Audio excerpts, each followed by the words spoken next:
राज्यों के जो निर्णय हैं लगभग आने ही वाले हैं, लेकिन उस बीच सबसे बड़ी जो जीत देखी जा रही है भारतीय जनता पार्टी की। ऐसे में लगा था कि कांग्रेस को अब धीरे धीरे जनता स्वीकार कर रही है, लेकिन आंकड़े सीधे बता रहे हैं कि जनता अभी भी कांग्रेस को स्वीकार नहीं कर रही। अशोक गहलोत लगातार ये बात कहते आए हैं कि मुझे मेरी कुर्सी से बड़ा प्रेम मुझे ना हो, लेकिन कुर्सी को मुझसे बड़ा प्रेम है, वो मुझे छोड़ने नहीं देती। लेकिन आंकड़े तो इस बार कुछ उल्टे बता रहे हैं, दगा दे दिया इस बार कुर्सी ने। देखिए, मध्य प्रदेश की अगर बात करें तो मध्य प्रदेश में MY फैक्टर काम किया है, महिला और युवा। मैं लगातार ये बात कहती हूँ कि राजनीति का यही खेला है, एक अकेला तो दूसरी तरफ मिला है। नमस्कार, आप देख रहे हैं न्यूज़ 1 इंडिया और मैं हूँ आपके साथ आस्था तिवारी। 5 राज्यों के विधानसभा चुनाव में अगर देखा जाए तो 4 राज्यों के जो निर्णय हैं लगभग आने ही वाले हैं, लेकिन उस बीच सबसे बड़ी जो जीत देखी जा रही है भारतीय जनता पार्टी की, वो प्रचंड जीत जो है साफ तौर पर राजस्थान, मध्य प्रदेश और छत्तीसगढ़ में देखी जा रही है। लेकिन इस बीच जो न्यूज़ रूम का माहौल है, क्या कुछ उनके आकलन है किस तरीके से, क्योंकि अगर देखा जाए लोकसभा चुनाव भी है और ये पूरे तरीके से विधानसभा चुनाव जो है सेमीफाइनल के एक तर्ज पर देखा जा रहा है। तो आखिर 2024 में क्या नई इबारत लिखने वाला है, ये आज साफ तौर पर तय हो जाएगा। अब ऐसे में न्यूज़ रूम में हर एक उससे जानेंगे, हर एक पत्रकार से जानेंगे कि आखिर उनके जहन में क्या है और वो क्या कुछ बता रहे हैं कि आने वाला जो समय है किसके लिए भारी पड़ने वाला है और किसको इस मैदान में बहुत ज़्यादा मेहनत करनी है। तो आइए चर्चा करते हैं और जानने की कोशिश करते हैं। कामनी जी, कैसे देख रही हैं सारी चीज़ों को और क्या लग रहा है, क्या कुछ मेहनत करने की ज़रूरत है कांग्रेस को? जिस तरीके से बीजेपी, मुझे जो लगता है ये जो आंकड़े आए हैं इसे ही असल में जादुई आंकड़े कहते हैं, क्योंकि बीजेपी भी शायद इन आंकड़ों के लिए तैयार नहीं थी। उसे खुद नहीं पता था कि वो इतनी ज़्यादा वोटों के साथ जीतने वाली है, इतनी सारी सीटें उसे मिलने वाली हैं, इस तरह की बहुमत मिलेगी। और कांग्रेस को एक तरीके से हमने देखा था कि 2022 और 2023 के बीच में जो कांग्रेस में राहुल गांधी की एक दूसरी छवि बनी थी, ऐसे में लगा था कि कांग्रेस को अब धीरे धीरे जनता स्वीकार कर रही है, लेकिन आंकड़े सीधे बता रहे हैं कि जनता अभी भी कांग्रेस को स्वीकार नहीं कर रही है।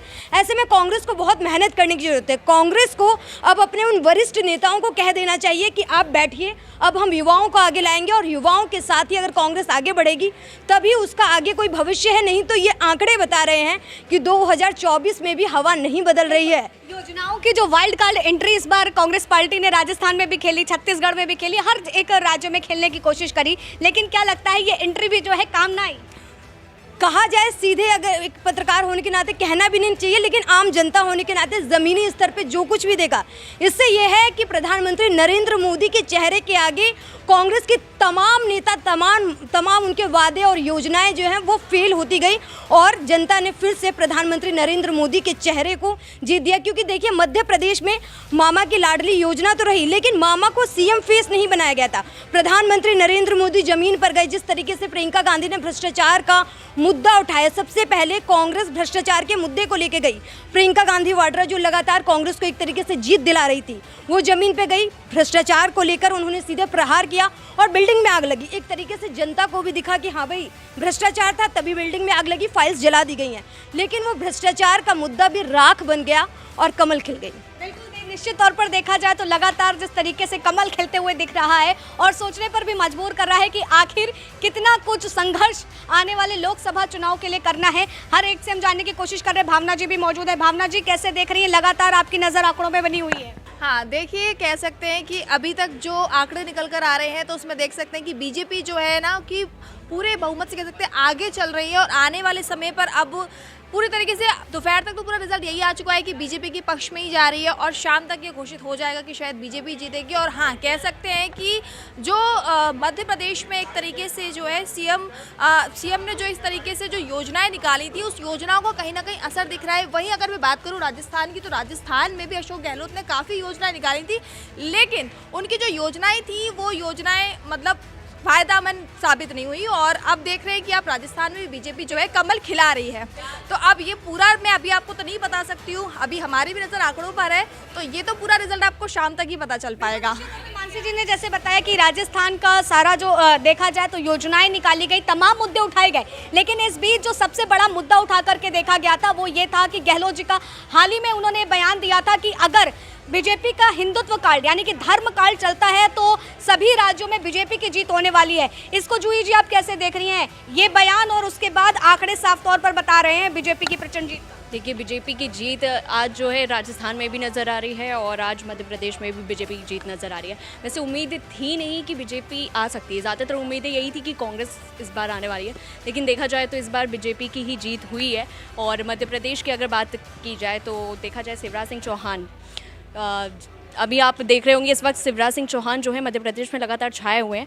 और वहीं अगर हम 2018 की बात करें तो 2018 में एक साइडलाइन कर दिए गए थे शिवराज सिंह चौहान, लेकिन उनकी जो लाडली योजना थी, जो महिलाओं के और बहनों के प्रति उनका जो प्यार था, वो वोटर्स जो है खिंच गया। और आज देखिए शिवपाल, माफ़ कीजिएगा शिवपाल नहीं, तो लगातार जो है अब ऐसे में बीजेपी की बढ़त जो है बनती जा रही है। और देखिए फाइनल मुकाबला अभी तो आना बाकी है, अभी जो फाइनल अनाउंसमेंट हो रही है बस उसी चीज़ का इंतज़ार है, बाकी तो हमें जीत पता ही चल चुकी है कि आखिर किसकी जीत हो रही है।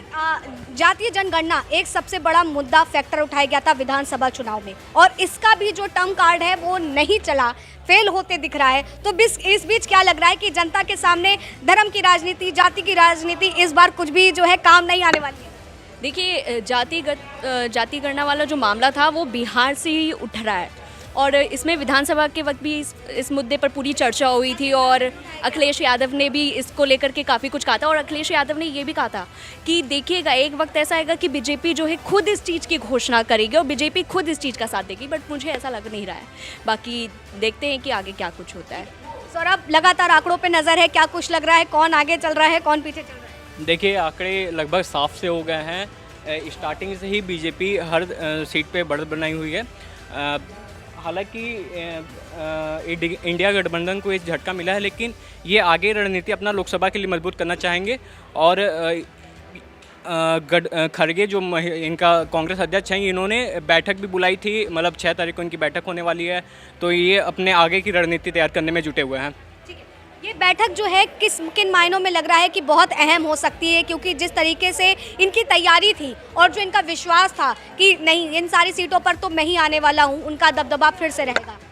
देखिए विधानसभा चुनाव था, इसको सेमीफाइनल माना जा रहा था, लेकिन इसका नतीजा लोकसभा पे जो पड़ता है वो एकदम बिल्कुल एज इट इज नहीं पड़ता है, मतलब थोड़ा सा डिफरेंट होता है। क्योंकि पिछले चुनाव में कांग्रेस इन राज्यों में बढ़िया प्रदर्शन की थी, हालांकि लोकसभा में उनको बहुत कम सीटें मिली थी। तो जो इंडिया गठबंधन है, जो कांग्रेस के नेतृत्व करता है, वो उसको इसी नज़रिए से देखेंगे। इसी सिलसिले में एनसीपी सांसद एक हैं सुप्रिया सुले, उन्होंने कहा है कि इनके नतीजे उस पर प्रभाव नहीं डालेंगे, मैं उसके लिए मतलब शुरू से मेहनत करूंगी। तो ये चीज़ है उनके लिए। निश्चित तौर पे देखिए लोगों के बयान जो हैं, प्रवक्ताओं के बयान हैं, वो भी आना शुरू हो गए हैं। सुप्रिया श्रीनेत्र जो कांग्रेस की प्रवक्ता भी हैं, कांग्रेस नेता भी हैं, उन्होंने साफ तौर पर ये बताया है। आप कैसे देख रहे हैं कि क्या कुछ बदलाव की जरूरत है? देखिए 3 राज्य मध्य प्रदेश, छत्तीसगढ़ और साथ ही साथ राजस्थान। इसमें छत्तीसगढ़ के नतीजे तो छत्तीसगढ़ के नतीजे ने लोगों को चौंकाया ज़रूर है, पर कहीं ना कहीं इस जीत को मैं बस इस तरह से देखता हूँ कि प्रधानमंत्री मोदी की जीत है बनाम कांग्रेस के क्षेत्रीय नेताओं की हार है। इसमें साफ तौर पे देखा जा सकता है कि अशोक गहलोत फेल रहे हैं, भूपेश बघेल फेल रहे हैं, और कहीं ना कहीं मध्य प्रदेश में एंटी इनकम्बेंसी होने के बावजूद, शिवराज सिंह चौहान को बड़ा चेहरा होने के बावजूद, उनको सीएम कैंडिडेट, सीएम का फेस नहीं बताने के बावजूद कांग्रेस अगर हार रही है, तो ये हार कहीं ना कहीं उनके क्षेत्रीय नेताओं की है। कहीं ना कहीं उनकी जो लोकल लीडरशिप उसको विचार करने की आवश्यकता है कि कहाँ क्या चीज़ें गलत हुई हैं। हालांकि इस हार को विनम्रतापूर्वक स्वीकार भी करना चाहिए। इसको इस चीज़ पर टाल देने की बजाय कि ये ईवीएम की गलती है या हैक किया गया है या चुनाव में जो है ये बातें चर्चाएं उठती हैं, सवाल उठते हैं। हाँ जी, तो इन सब पे चीज़ों पे टालने की जगह, क्योंकि आप तेलंगाना में जीते भी हैं, तो कुछ राज्यों में अगर चीज़ें सही हो जाती हैं तो तेलंगाना में फिर कैसे आप जीत गए और बाकी राज्यों में कैसे गलत हो सकती हैं। ईवीएम हर जगह एक रहता है, जो आपका चुनाव आयोग है हर जगह एक रहता है, हर जगह उसका जो पैमाने एक से रहते हैं। अगर आप हार रहे हैं तो फिर आपको विचार करने की आवश्यकता है कि आपने क्या गलतियाँ की हैं। दूसरा, भाजपा जीत रही है तो ये भाजपा को भी विचार करने की आवश्यकता है। निश्चित तौर पर अगर छत्तीसगढ़ के फैक्टर को देखा जाए तो समझने की कोशिश करेंगे कि वहाँ पर 2000 से 2003 तक बीजेपी का ही दबदबा रहा है। जैसा कि आपको पता है कि जो एग्जिट पोल भी आए थे उसमें दिखाया गया था कि छत्तीसगढ़ में कहीं ना कहीं कांग्रेस आती हुई दिख रही है, लेकिन नतीजा रुझानों के बिल्कुल विपरीत आया है। और जाहिर सी बात है कि भूपेश बघेल को शिकस्त मिली है, लेकिन अब बीजेपी के लिए चेहरा यही होगा कि बीजेपी के लिए चेहरा कौन छत्तीसगढ़ में, क्या रमन सिंह आएंगे या रमन सिंह के अलावा भी जो है टीएस देव सिंह हो गया, या बीजेपी किसी अन्य नए चेहरे के साथ जाएगी।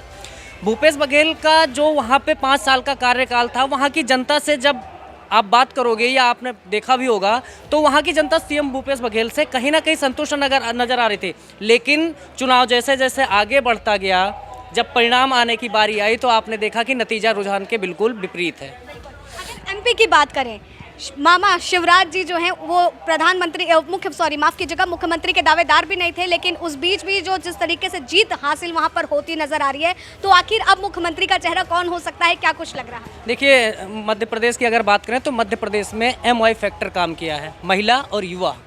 वहाँ पे मामा को महिलाओं ने पूरी तरीके से वोटिंग की है और जिस तरीके से उन्होंने लाडली बहन योजना चलाई है वो कहीं ना कहीं उनके लिए बहुत प्लस पॉइंट साबित हुआ। और सबको पता था कि मध्य प्रदेश में बीजेपी कहीं ना कहीं दोबारा से आएगी और मामा का जो है वो इकबाल फिर से बुलंद हुआ है। अशोक गहलोत लगातार ये बात कहते आए हैं कि मुझे मेरी कुर्सी से बड़ा प्रेम मुझे ना हो, लेकिन कुर्सी को मुझसे बड़ा प्रेम है, वो मुझे छोड़ने नहीं देती। लेकिन आंकड़े तो इस बार कुछ उल्टे बता रहे हैं, दगा दे दिया इस बार कुर्सी ने।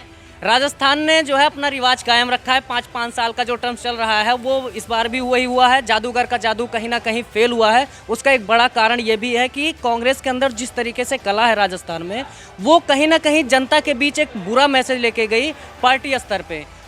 सचिन पायलट जो है लगातार बगावत के तेवर दिखाते रहे हैं, तो कहीं ना कहीं अगर घर में कलह होगी तो बाहर के लोगों को यही लगेगा कि भैया फूट है, हम क्यों जाएं यहाँ पे। और उसके बाद रही बात बीजेपी की, तो बीजेपी के पास भी अभी वहाँ पे सीएम का चेहरा कौन होगा ये क्लियर नहीं है। वसुंधरा राजे के नाम पे जब बात की जाती है वहाँ के नेताओं से या शीर्ष नेतृत्व से बात होती है तो कहीं ना कहीं वो चुप्पी साध लेते हैं। वसुंधरा राजे की बात की जाए तो लगातार कई ऐसे मामले भी सामने आए हैं कि वो बहुत समय बाद जब चुनाव आता है तब वो बाहर निकल करके सामने आती हैं, उससे पहले वो गुप्त हो जाती हैं। तमाम बातें वहाँ से लगातार आई। धरातल पे जब हम जाते हैं कवरेज के लिए तो अक्सर ये बात सुनने को मिल जाती है। तो कैसे देख रहे हैं?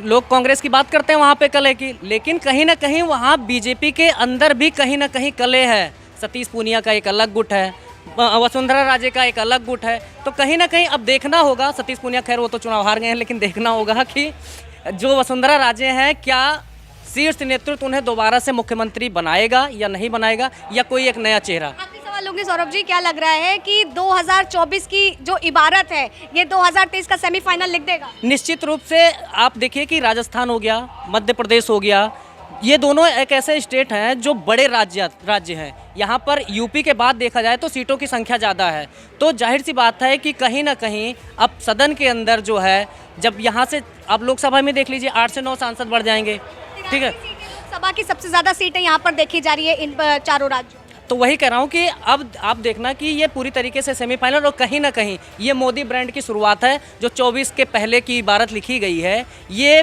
निश्चित रूप से बीजेपी के लिए एक बूस्टर डोज होगी। जो 24 में इस तरीके का परिणाम जो आया है, इसी परिणाम के भरोसे जो है बीजेपी 24 में जाएगी। और जाहिर सी बात है कि मोदी ब्रांड काम किया। अब आप देखिए कि राहुल गांधी के अलावा कौन है चेहरा कांग्रेस में? कोई नहीं। लेकिन आप एक तरफ से उठा लीजिए स्मृति ईरानी, योगी आदित्यनाथ, प्रधानमंत्री नरेंद्र मोदी, अमित शाह, ये एक ऐसे नाम हैं जिनको आप किसी भी मंच पे खड़े कर दीजिए, वहाँ के ये सरपंच साबित हो जाएंगे। निश्चित तौर पे जैसे मैं लगातार ये बात कहती हूँ कि राजनीति का यही खेला है, एक अकेला तो दूसरी तरफ मिला है, और ये साफ तौर पर दिख रहा है कि अकेला किस तरीके से भारी पड़ रहा है। और अब देखना होगा कि किस तरीके से ये इबारत, नई इबारत 2024 की ये चुनाव लिख देते हैं। फिलहाल तब तक के लिए आप बने रहे न्यूज़ 1 इंडिया पर। कैमरा पर्सन विनीत के साथ आस्था तिवारी।